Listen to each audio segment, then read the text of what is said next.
नमस्कार विद्यार्थी मित्रांनो, स्पंदन अकॅडमी या शैक्षणिक चॅनलमध्ये आपल्या सगळ्यांचं मनःपूर्वक स्वागत. विद्यार्थी मित्रांनो, आज आपण इयत्ता 8वी ते 10वीच्या सगळ्या विद्यार्थ्यांसाठी महत्त्वाचा असलेला व्याकरणातला एक भाग बघणार आहोत. व्याकरणामध्ये पुरुष कसा ओळखायचा? संस्कृतच्या व्याकरणामध्ये 3 पुरुष असतात. प्रथमः पुरुषः, मध्यमः पुरुषः आणि उत्तमः पुरुषः. मग तो पुरुष ओळखण्याची काय सोपी युक्ती आहे ते आपण आजच्या भागामध्ये जाणून घेणार आहोत. विद्यार्थी मित्रांनो, संस्कृतमध्ये 3 पुरुष असतात. प्रथमः पुरुषः, मध्यमः पुरुषः आणि उत्तमः पुरुषः. आता वाक्यामधला एखादा शब्द तुम्हाला विचारला, की ह्या शब्दाचा पुरुष काय? तर विद्यार्थ्यांना गोंधळायला होतं. पण आता मी जी तुम्हाला सोपी युक्ती सांगणार आहे ना, ती युक्ती तुम्ही लक्षात ठेवलीत, की तुम्हाला संस्कृतमधल्या प्रत्येक शब्दाचा पुरुष अगदी आरामात ओळखता येईल.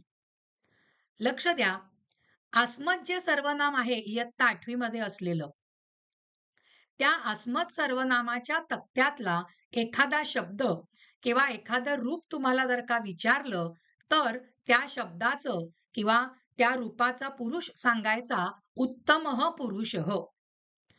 युष्मत सर्वनाम इयत्ता 8वी मध्ये होतं. युष्मत सर्वनामामधल्या तक्त्यातला एखादा शब्द किंवा एखादं रूप तुम्हाला विचारलं, की ह्याचा पुरुष काय? तर तुम्ही सांगणार मध्यमः पुरुषः. आणि सगळ्यात सोपी युक्ती, प्रथम पुरुष कसा ओळखायचा? अस्मत् युष्मत या सर्वनामातील रूपांशिवाय संस्कृतमध्ये जी रूप किंवा शब्द येतात त्या सगळ्यांना म्हटलं जातं प्रथमः पुरुषः. एवढी सोपी युक्ती आहे विद्यार्थी मित्रांनो. व्याकरणिक नियमानुसार सांगायचं तर आपल्याला काय सांगायला लागतं? जेव्हा मी स्वतःबद्दल बोलत असते तेव्हा उत्तमः पुरुषः येतं. जेव्हा मी समोरच्याबद्दल, तुझ्याबद्दल बोलत असते, तुमच्याबद्दल बोलत असते, तेव्हा असतो मध्यमः पुरुषः. पण मी माझ्याबद्दल पण बोलत नाहीये, तुमच्याबद्दल पण बोलत नाहीये, तिसऱ्याच कोणत्यातरी व्यक्तीबद्दल, घटकाबद्दल जर का बोलत असेन, तर त्या शब्दाचा पुरुष झाला प्रथमः पुरुषः. हे लॉजिक खरं व्याकरणिक आहे. पण मुलांना ते पटकन शब्दाचा पुरुष ओळखताना कळत नाही. म्हणून मी ही सोपी युक्ती विद्यार्थ्यांना सांगते, की अस्मतच्या टेबलमधला एखादा शब्द असेल तर उत्तम पुरुष, युष्मत सर्वनामातला एखादा शब्द असेल तर मध्यम पुरुष आणि जे अस्मत् युष्मतच्या सर्वनामामध्ये येत नाहीत असे सगळे शब्द, अशी सगळी रूप प्रथम पुरुषी असतात. आता खाली मी काही तुम्हाला शब्द दिलेत, पण ते शब्द समजावून घेण्याच्या आधी तुम्हाला कळावं म्हणून या ठिकाणी इयत्ता 8वी मध्ये आपण अस्मत् आणि युष्मत, लक्षात येतंय? अस्मत् आणि युष्मत ही 2 टेबल शिकलेलो होतो. सर्वनामाचे तक्ते शिकलेलो होतो. ते एकदा म्हणायचे. म्हणजे हे डोळ्यासमोर असलं, की तुम्हाला मी जी स्लाइडवरती आधीच्या जे जे शब्द दिलेत, त्या प्रत्येक शब्दाचा पुरुष ओळखणं आपल्याला सोपं जाईल बरं का. चला, इयत्ता 8वी मध्ये झालेला हा शब्द आहे उत्तम पुरुषवाचकम सर्वनाम त्रिषु लिंगेषु समानम अस्मत्. माझ्या मागनं तुम्ही सुद्धा हा शब्द म्हणायचा आहे. अहम आवाम वयम प्रथमा, माम मा आवाम नौ अस्मान्नः द्वितीया, मया आवाभ्याम अस्माभिः तृतीया, मह्यं मे आवाभ्याम नौ अस्मभ्यं नः चतुर्थी, मत आवाभ्याम अस्मत् पंचमी, मम मे आवयोः नौ अस्माकं नः षष्ठी, मयि आवयोः अस्मासु सप्तमी. चला, म्हणजे या अस्मतच्या तक्त्यातला एखादा शब्द विचारला तर आता तुम्ही काय सांगणार? उत्तमः पुरुषः. आता आपल्याला बघायचं आहे ते म्हणजे मध्यम पुरुषवाचकम सर्वनाम त्रिषु लिंगेषु समानम युष्मत. हा शब्द सुद्धा माझ्या मागनं तुम्हाला म्हणायचा आहे.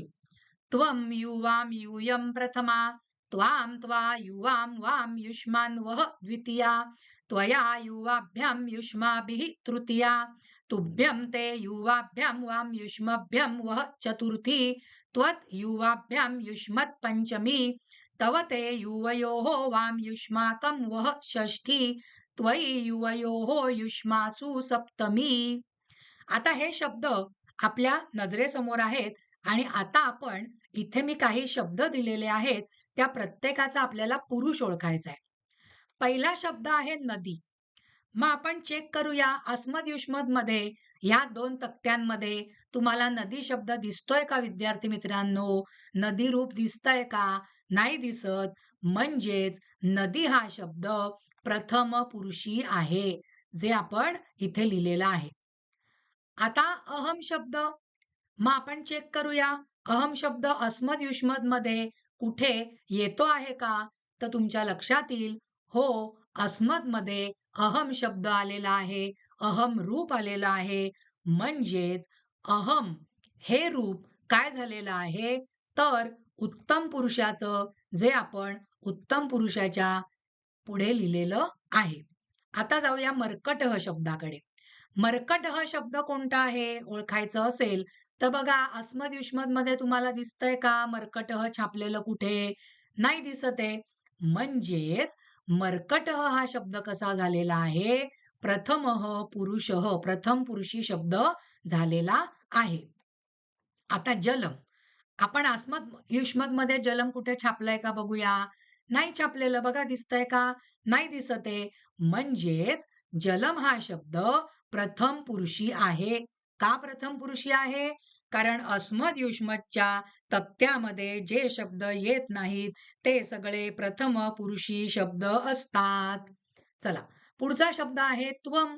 आपण चेक करूया. त्वम अस्मद युष्मद मध्ये कुठे दिसतोय का? तुम्हाला इथे दिसेल की त्वम युष्मत मध्ये आलेला आहे. म्हणून त्वम शब्द आपल्याला कुठे लिहावा लागेल विद्यार्थी मित्रांनो? प्रथम पुरुषाच्या इथे, जो आपण लिहिलेला आहे. पुढचा शब्द बघा त्वयी. आपण चेक करूया अस्मद युष्मत मध्ये कुठे तो शब्द येतोय का? तर हो, तो शब्द आलेला आहे. इथे आलंय बघा रूप सप्तमी एकवचन त्वयी. म्हणजेच त्वयी शब्द मला कुठे लिहावा लागेल? मध्यमः पुरुषः मध्ये, कारण त्वयी शब्द मध्यमः पुरुषः आला. आता कृष्ण शब्द चेक करूया. बघा अस्मद युष्मद मध्ये कुठे कृष्ण छापलेलं दिसतंय का? नाही दिसत आहे. म्हणजेच कृष्ण हा शब्द प्रथम पुरुषी आहे आणि म्हणून तो आपण प्रथमः पुरुषः मध्ये लिहिलेला आहे. आता वयम शब्द दिलाय. मग वयम शब्द आपण चेक करूया. अस्मद युष्मद मध्ये कुठे दिसतोय का? दिसला. हा बघा वयम. म्हणजेच वयम शब्द काय झालेला आहे विद्यार्थी मित्रांनो? अस्मद मध्ये आलाय म्हणजे उत्तमः पुरुषः झालेला आहे. उत्तम पुरुषी शब्द आहे. पुढचा शब्द आहे अपत्यम. आपण चेक करूया. अपत्यम शब्द अस्मद युष्मद मध्ये कुठे छापलेला दिसतोय का त्या तक्त्यात? नाही दिसत आहे.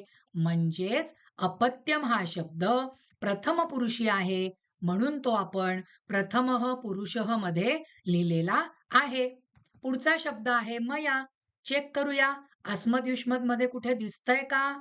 बघा या ठिकाणी अस्मद मध्ये मया हा शब्द आलेला आहे, म्हणून मया हा शब्द कसा झालेला आहे, तर तो शब्द झालेला आहे उत्तम पुरुषी, उत्तमः पुरुषः. पुढचा शब्द बघा त्वाम. चेक करूया अस्मद युष्मत मध्ये आलाय का? इथे आलाय बघा त्वाम शब्द युष्मत मध्ये. म्हणजेच त्वाम शब्दाचा पुरुष काय झालेला आहे? मध्यमः पुरुषः.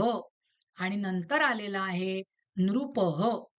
चेक करूया अस्मद युष्मत मध्ये आलाय का? नाही आलेलं.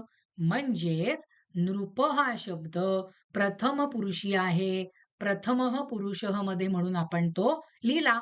आता हे मी सुटे सुटे शब्द सरावासाठी दिलेले. आता वाक्यामध्ये समजून घेऊया. पहिलं वाक्य आहे चटकाहा कुजंती. मग तुम्हाला विचारलं चटकाहा या शब्दाचा पुरुष काय? तर चटकाहा अस्मद युष्मतच्या टेबलमध्ये दिसतंय का तुम्हाला? चटकाहा शब्द नाही दिसत आहे. म्हणून चटकाहा या शब्दाचा पुरुष काय येईल विद्यार्थी मित्रांनो? जे अस्मद युष्मद मध्ये नाही ते प्रथम पुरुषी, म्हणून चटकाः या शब्दाचा पुरुष प्रथमः पुरुषः आहे. आणि बघा कुजंती क्रियापद आलेलं आहे.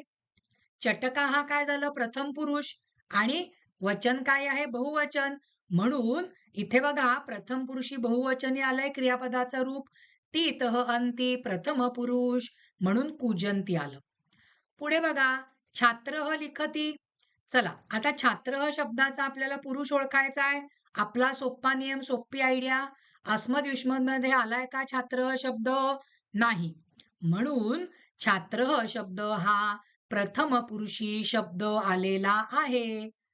आणि ती क्रियापद आलंय बघा प्रथम पुरुषाचं कर्त्यानुसार. आणि छात्रः एकवचनी आहे म्हणून इथे काय आलेलं आहे? लिखती. पुढचं वाक्य बघा अहम फलम खादामी. मग आता का विद्यार्थी मित्रांनो तुम्हाला विचारलं सांगा बरं अहम शब्दाचा पुरुष कोणता? मग लगेच आठवायचं अरे अहम शब्द आपल्याला अस्मद मध्ये आलेला आहे. म्हणजेच अहम शब्दाचं रूप आपल्याला काय सांगावं लागेल विद्यार्थी मित्रांनो? उत्तम पुरुष. लक्षात येतंय तुमच्या?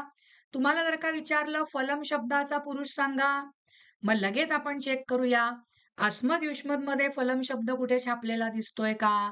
नाही दिसत आहे. म्हणून फलम शब्द हा प्रथम पुरुषी झाला. आणि अहम या कर्त्यानुसार बघा या ठिकाणी मी प्रत्यय आलाय कारण कर्त्यानुसार क्रियापद येतो. हे आपण 8वी मध्ये शिकलेलो आहोत. मग अहम उत्तम पुरुष एकवचन आलंय म्हणून खादामी सुद्धा उत्तम पुरुष एकवचन आलेलं आहे. आता शेवटचं वाक्य बघा त्वम श्लोकम पठसी. तुम्हाला जर का विचारलं त्वम शब्दाचा पुरुष सांगा, चला लगेच चेक करूया. या दोन्ही तक्त्यामध्ये तुम्हाला त्वम आलेलं दिसतंय का विद्यार्थी मित्रांनो? बघा इथे त्वम आलेलं आहे. म्हणजे त्वम काय झालं? मध्यमः पुरुषः. म्हणून त्वम आलं मध्यम पुरुषी रूप. आता जर का विचारलं श्लोकम, चला चेक करूया अस्मद युष्मद मध्ये छापलंय का? नाही छापलेलं. म्हणूनच श्लोकम या शब्दाचा पुरुष झाला प्रथमः पुरुषः. आणि वदसी कसं आलंय? कर्त्यावरनं. कर्ता काय झालाय? मध्यमः पुरुषः आणि वचन काय आहे त्वमचं एकवचन. म्हणून क्रियापदाचं रूप सुद्धा आलेलं आहे मध्यम पुरुष एकवचन. आता तुम्हाला ही युक्ती कळली असेल पुरुष ओळखण्याची. इयत्ता 8वी, 9वी, 10वी या तिन्ही वर्षासाठी ही युक्ती तुम्हाला अतिशय आवश्यक आहे. व्याकरणामधला हा अतिशय महत्वाचा नियम आहे. तो अगदी सोप्या पद्धतीने आपण शिकलेलो आहोत. आपला आजचा हा भाग इथेच संपलेला आहे. तुम्हाला जर का हा भाग आवडला असेल तर ह्या भागाला लाईक करा, ह्या भागाला शेअर करा आणि स्पंदन अकॅडमी या शैक्षणिक चॅनलला अजूनपर्यंत सबस्क्राईब केलं नसेल तर लगेचच सबस्क्राईब करा. धन्यवाद विद्यार्थी मित्रांनो.